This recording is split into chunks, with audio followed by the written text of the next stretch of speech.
San Luis Gonzaga, príncipe de la Casa de Mantua, tan ilustre por el desprecio que hizo de las grandezas del mundo como por la inocencia de su vida, fue hijo de Ferrante o Fernando, marqués de Castellón, y de Marta de Tana, de las mejores familias de Chiers en el Piamonte.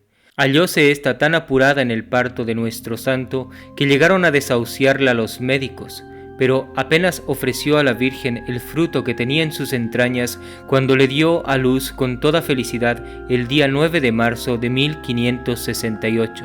Bautizáronle de Socorro luego que nació, y pocos días después se le puso el nombre de Luis por su padrino y deudo muy cercano Guillermo, duque de Mantua, cabeza de la Casa de Gonzaga.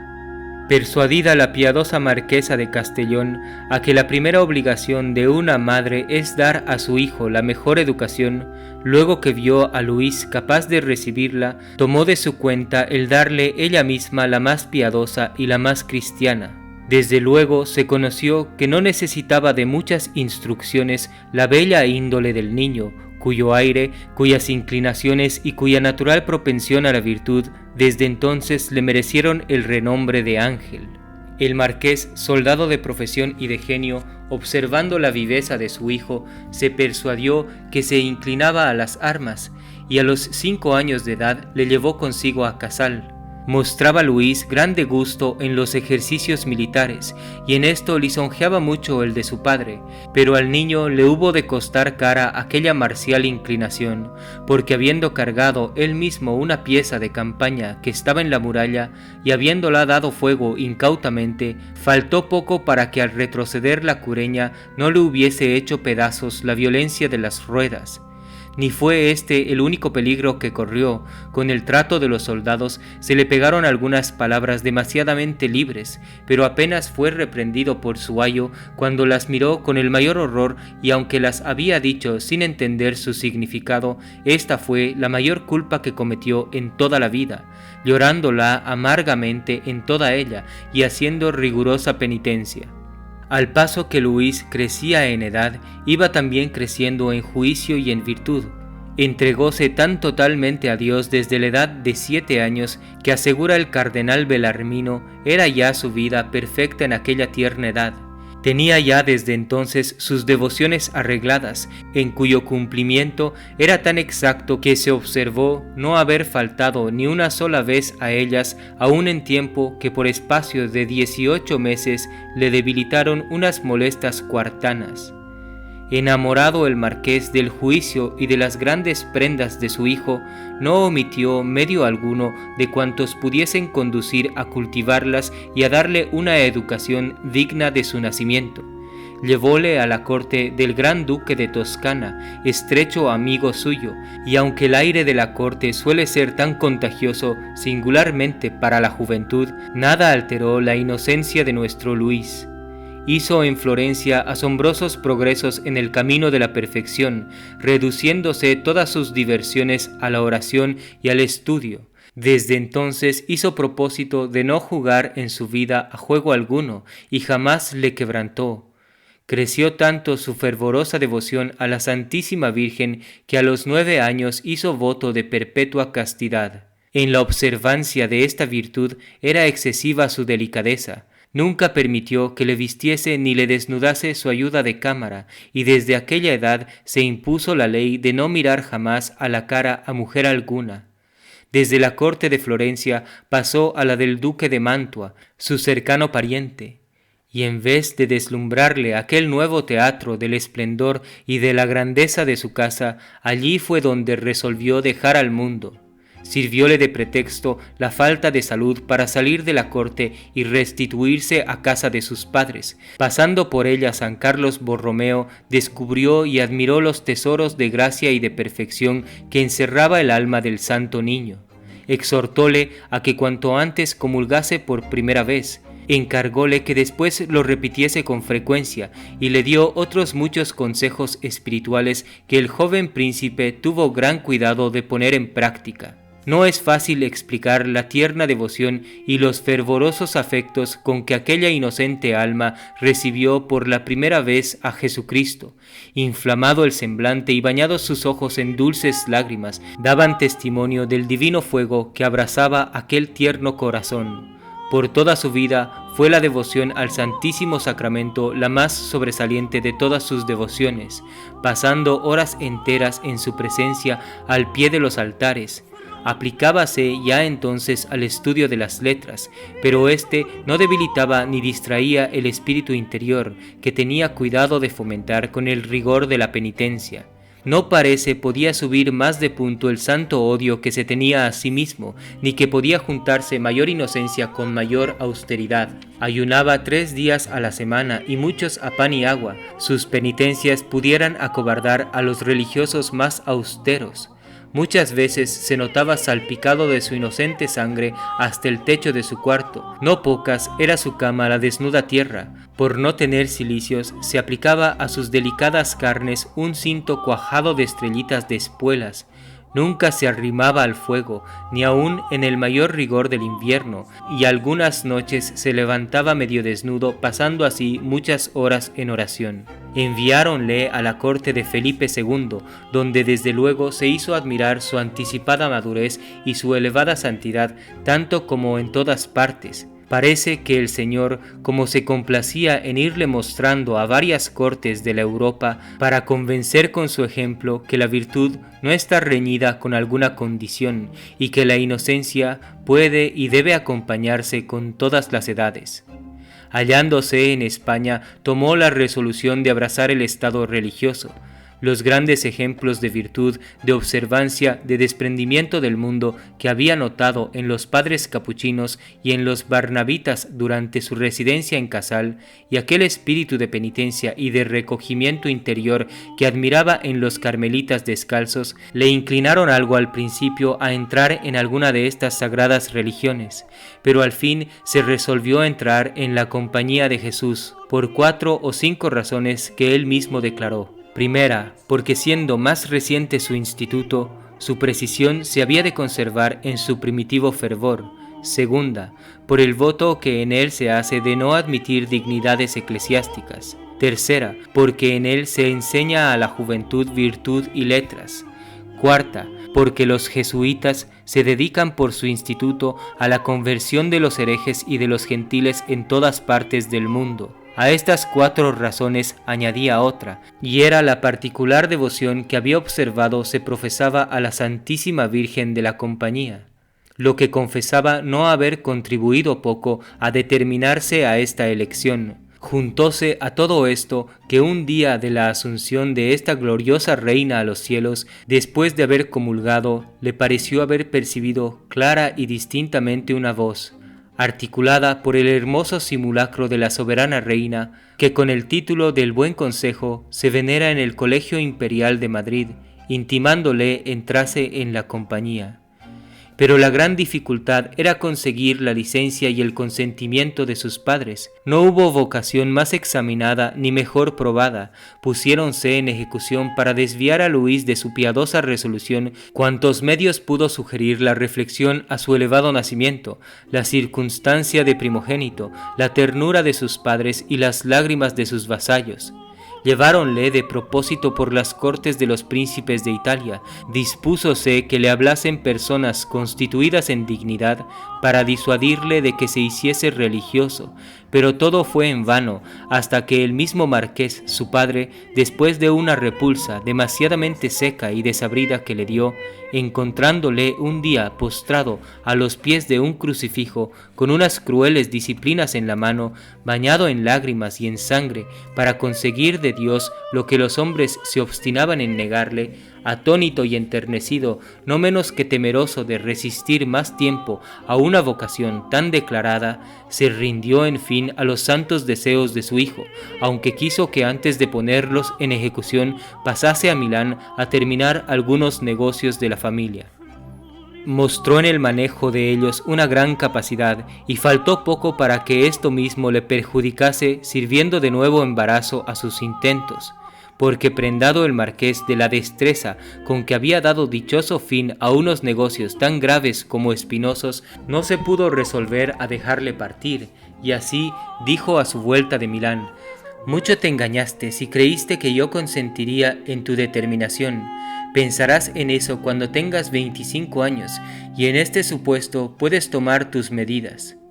Sobrecogido Luis, al oír una resolución tan no esperada, se arrojó a los pies del marqués y con aquella ingenuidad que siempre le ganaba los corazones de todos le dijo: «No permita Dios, amado Padre y Señor, que yo me aparte jamás de vuestra voluntad. En todo y por todo seréis siempre obedecido, pero solo os suplico tengáis a bien os represente que Jesucristo me llama a su compañía. Si vos no me permitís entrar en ella, ciertamente os oponéis a la voluntad de Dios». Hicieron impresión estas palabras en el corazón del marqués, echóle los brazos al cuello, bañóle con sus lágrimas, y teniéndole abrazado por un rato, sin poder articular palabra, al cabo rompió en estas voces: «Hasme abierto, hijo mío, una herida en mi corazón, que manará sangre por mucho tiempo.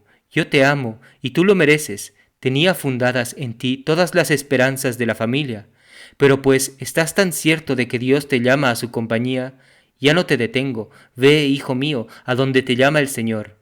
Acabando de decir estas palabras, se retiró el marqués, deshaciéndose en amargo llanto.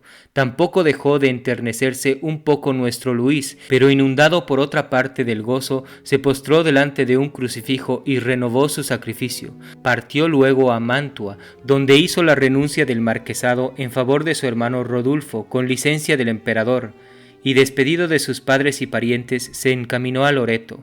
En aquella santa capilla corrió, por decirlo así, libremente su devoción y su ternura a la Santísima Virgen, desahogándose el corazón en inflamados afectos y en lágrimas de amor. Allí renovó el voto de castidad después de haber comulgado, y consagrándose de nuevo a la Madre de Dios, partió para Roma, donde, recibida la bendición del Santo Pontífice y habiendo visitado a los cardenales parientes suyos, entró en el noviciado el año de 1585, no habiendo cumplido los 18 de su edad y habiendo arribado a una elevada perfección. Los rápidos y extraordinarios progresos que hizo en aquella escuela de virtud asombraron a los más perfectos. Desde luego se impuso una inviolable ley de observar con la última exactitud y puntualidad hasta las más menudas reglas. No era fácil ni apenas posible que subiese más de punto la observancia. Nada tuvieron que hacer los superiores sino moderar su fervor y poner límites a los deseos de hacer grandes penitencias. La mayor falta que cometió en los 2 años de noviciado fue haber levantado los ojos y mirado a su hermano que estaba comiendo junto a él en la misma mesa. Ninguno olvidó más perfectamente que él a su pueblo y a la casa de sus padres. Vino un vasallo suyo a empeñarle en cierto negocio y le respondió que, como había 2 años que estaba muerto al mundo, ya no tenía en él ni crédito ni poder. El santo odio y desprecio de sí mismo no podía ser mayor. Cualquiera señal de distinción que se hiciese con él era para Luis una verdadera pesadumbre. Jamás se excusó ni se disculpó, aunque tuviese 1000 razones para hacerlo, y llegó a tener escrúpulo de que sentía demasiada complacencia de ser reprendido.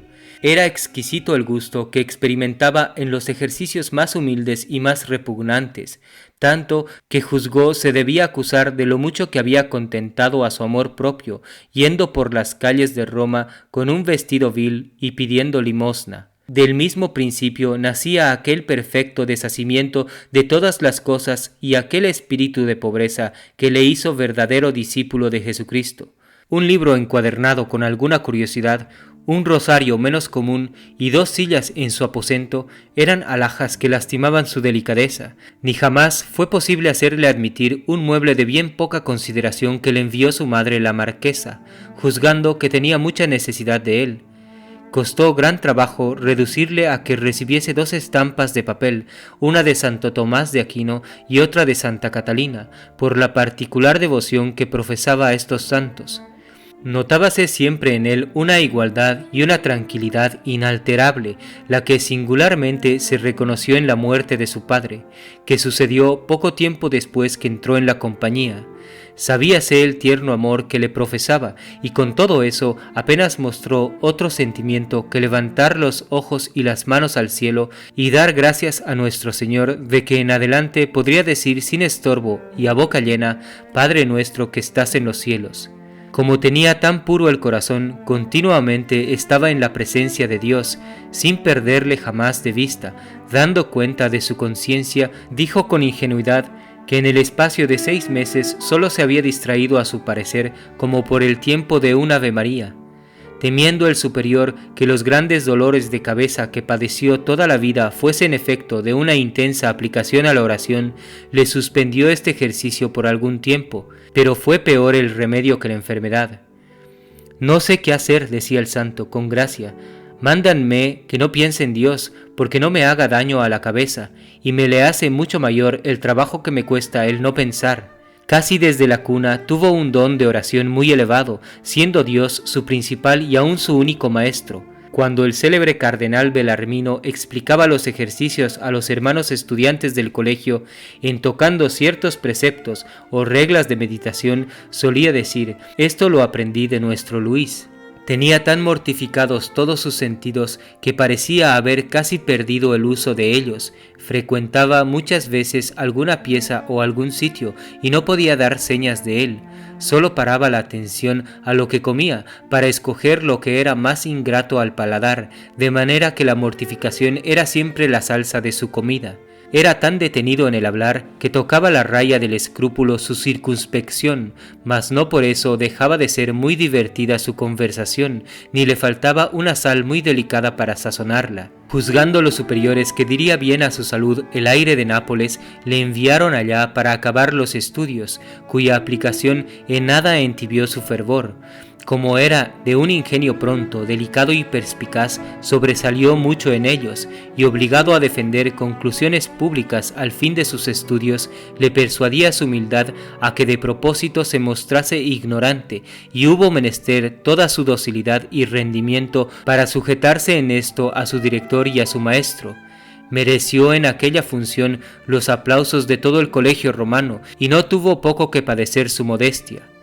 Pocos meses después que volvió a Roma, se suscitó cierta diferencia entre su hermano Rodulfo y el duque de Mantua sobre la sucesión del señorío de Solferino, con cuya ocasión se vio precisado el padre general a enviarle a Castellón.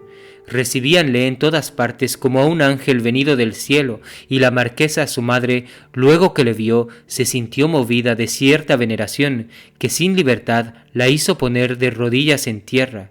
Tanto fue el respeto y tan grande el concepto que formó de la santidad de su hijo. Siempre que salía de palacio se encontraba con una multitud de gente, formada en 2 alas, que le llenaba de bendiciones y se deshacía en tiernas lágrimas, y cuando se retiraban todos a su casa decían: «Ya hemos visto al santo».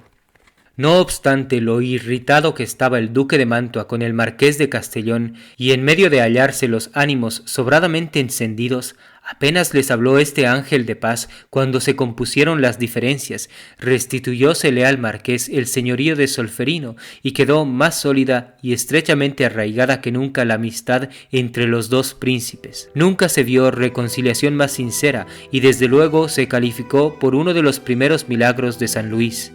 Ni fue este el único que obró durante su estancia en Mantua y en Castellón.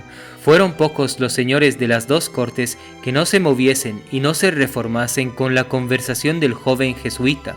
Obligóle el rector del colegio de Mantua a que hiciese una plática doméstica a la comunidad, y él la hizo sobre la caridad con tanto fervor y con tanta emoción que todos quedaron muy edificados. Antes de salir de Castellón, pidió la marquesa a los superiores que obligasen a Luis a que predicase a sus vasallos. Hízolo a un prodigioso concurso y con fruto tan copioso que al acabarse el sermón se confesaron más de 700 personas y se consideraron como otros tantos milagros las muchas conversiones que se siguieron. No teniendo ya qué hacer en Castellón, recibió orden de pasar a Milán para continuar sus estudios, pero luego que llegó se halló con otra del general en que se le mandaba restituirse a Roma. Obedecióle con el mayor gusto, y más habiéndosele dado a entender en la oración con no sé qué cierta seguridad que se acercaba el fin de su vida. Aunque toda ella había sido una continua preparación para la muerte, en este último año redobló su fervor. Hízose tan tierno y tan encendido su amor a Dios que sólo con oírle nombrar sensiblemente se alteraba e inflamaba el semblante. Cualquiera rasgo, cualquiera expresión afectuosa que se oyese en la lectura del refectorio bastaba para obligarle a interrumpir la comida, haciendo tal impresión en su pecho que no la podía contener sin que explicase en dulces lágrimas por los ojos. Con solo ver una estrella o una flor crecían sus incendios. Teníase gran cuidado en las conversaciones de evitar ciertas voces algo más afectuosas y expresivas, por excusarle una alteración que podía perjudicar gravemente a su salud.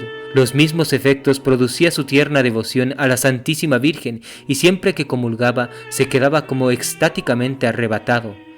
Afligida por este tiempo toda la Italia con una enfermedad popular, se refugiaron a Roma todos los pobres de las cercanías, y fue aquella ciudad doloroso teatro de la más triste miseria. Distinguióse mucho en aquella ocasión la caridad de los padres de la compañía, porque, además de su asistencia a todos los hospitales de la ciudad, erigió ella uno a su costa, en el cual el mismo padre general servía a los enfermos. Imitaron este ejemplo todos los jesuitas del Colegio Romano y de la Casa Profesa, pero se hizo distinguir entre todos el fervor de nuestro Luis. No fue posible moderar su caridad y su celo, pero aunque se le procuró contener y libertar, destinándole a un hospital donde sólo se recogían los enfermos que estaban fuera de peligro, quiso la divina providencia que la caridad consumase aquella preciosa víctima. Habíase llevado el contagio a muchos jesuitas y no perdonó a nuestro santo. Apenas se sintió tocado cuando no pudo disimular su alegría, tanto que hizo escrúpulo de ella, y consultó al padre Belarmino si habría alguna culpa en regocijarse tanto con la muerte, o si en esto se podría esconder algún artificio del amor propio. Como desde luego se descubrió violenta la enfermedad, pidió con instancia se le administrasen los sacramentos, y los recibió con tanta serenidad y con tanta devoción que sacó las lágrimas a todos los circunstantes. Acordóse entonces de que varias veces la habían dicho que a la hora de la muerte había de tener escrúpulo de sus excesivas penitencias, y suplicó al padre rector asegurarse a todos que este punto no le daba el más mínimo cuidado, y que sólo sentía no haber podido conseguir licencia de los superiores para hacer muchas más. Declinó después su enfermedad en una calentura éctica, que parece solo le dilató algo más la vida para que nos dejase más ejemplos de virtud y para que con los nuevos trabajos acaudalase mayores merecimientos. Oyendo decir que las enfermedades epidémicas que reinaban iban degenerando en peste, pidió licencia al padre general para hacer voto de asistir a los apestados si Dios le diese salud, y obtenido el permiso hizo el voto con nuevo fervor. Los cardenales de la Rovera y Gonzaga, sus parientes, que le visitaban con frecuencia, no acertaban a separarse de él y salían siempre con el corazón penetrado de dolor y sensiblemente movido con la devota impresión que hacían en todas sus palabras. No pudiendo disimular el consuelo que sentía su alma de verse morir jesuita, todas las veces que le visitaba el cardenal Gonzaga le repetía las gracias por los buenos oficios que le había hecho para allanar las dificultades que se oponían a su vocación. Tenía siempre en la mano un crucifijo y una imagen de la Santísima Virgen delante de los ojos. Habiendo recibido un expreso de la marquesa su madre, la escribió despidiéndose de ella en términos tan tiernos y tan fervorosos que se deshacían en lágrimas cuantos leyeron la carta.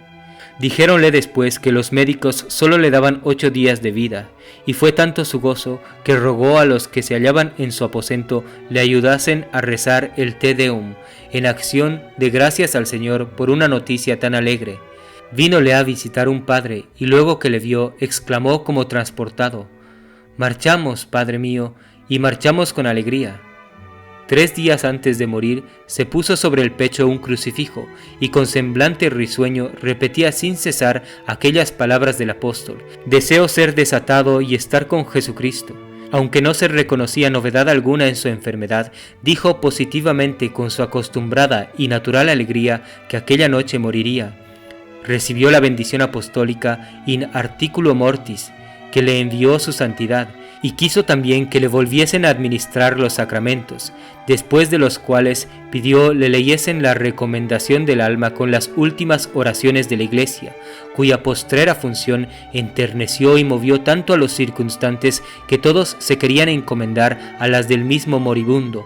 En fin, el jueves por la noche 21 de junio de 1591, en que aquel año cayó la octava del Corpus, entregó dulcemente su dichoso espíritu en manos de su Criador, a los 23 años, 3 meses y 11 días de su edad, y a los 6 de su entrada en la compañía. Cuando se divulgó por Roma que había muerto San Luis Gonzaga, excitó esta noticia en los ánimos de todos aquellas impresiones de admiración, de devoción y de respeto que de ordinario suele causar la muerte de los justos. Resonaba en todas partes de la ciudad esta voz general: «Murió el santo».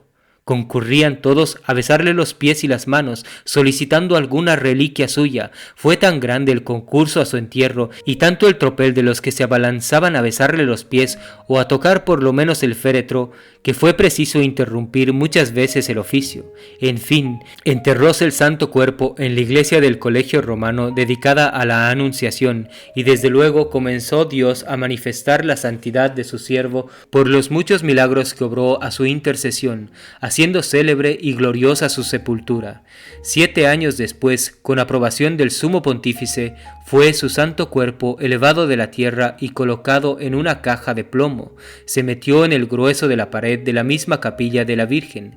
30 años después, el de 1621, le beatificó el Papa Gregorio XV, permitiendo a los religiosos de la compañía que rezasen de él el día 21 de junio, que fue el de su muerte.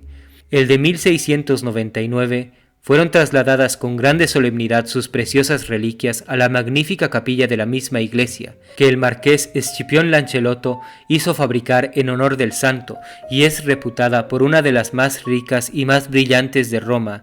Finalmente, el último día del año de 1727, el Papa Benedicto XIII le canonizó y le puso en el catálogo de los santos. El autor de la vida de Santa María Magdalena de Pazzi asegura que el día 4 de abril del año 1600, estando la santa en uno de sus acostumbrados éxtasis, comenzó a exclamar de repente con una especie de entusiasmo: «¡Oh, qué gloria es la de Luis, hijo de Ignacio! Nunca la hubiera creído si no me lo hubiera mostrado el Señor. Paréceme que no he visto en el cielo gloria igual a la de Luis. Digo que Luis es un gran santo. Tenemos muchos santos en la iglesia que no creo estén tan elevados. Quisiera poder ir por todo el mundo para decir que Luis, hijo de Ignacio, es un gran santo, y quisiera poder mostrar la gloria de que goza, para que fuese glorificado el mismo Dios. Fue elevado a grado tan sublime porque trajo una vida interior.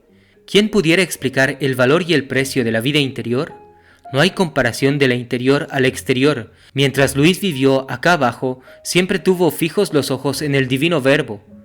Luis fue mártir oculto porque el que os conoce, mi Dios, os conoce tan grande y tan amable que es un verdadero martirio ver que no os ama tanto como desea amaros, y que, lejos de ser amado de las criaturas, seáis ofendido. Fue también mártir porque él mismo se atormentó mucho. Oh, cuánto amó Luis en el mundo, por eso goza ahora de Dios en el cielo con una plenitud de amor. Cuando estaba en esta vida mortal, continuamente lanzaba flechas de amor al corazón del Verbo. Ahora que está en el cielo, vuelven esas flechas hacia el mismo corazón y se mantienen clavadas en él, porque los actos de amor y de caridad que hacía entonces le causan una extremada alegría. Dichas estas palabras, enmudeció la santa por un rato, teniendo fijos los ojos en el cielo, y después exclamó: «Yo quiero aplicarme a ayudar a las almas para que, si alguna de las que ayudare fuere al cielo, ruegue a Dios por mí, como lo hace Luis por todos aquellos que le hicieron este beneficio».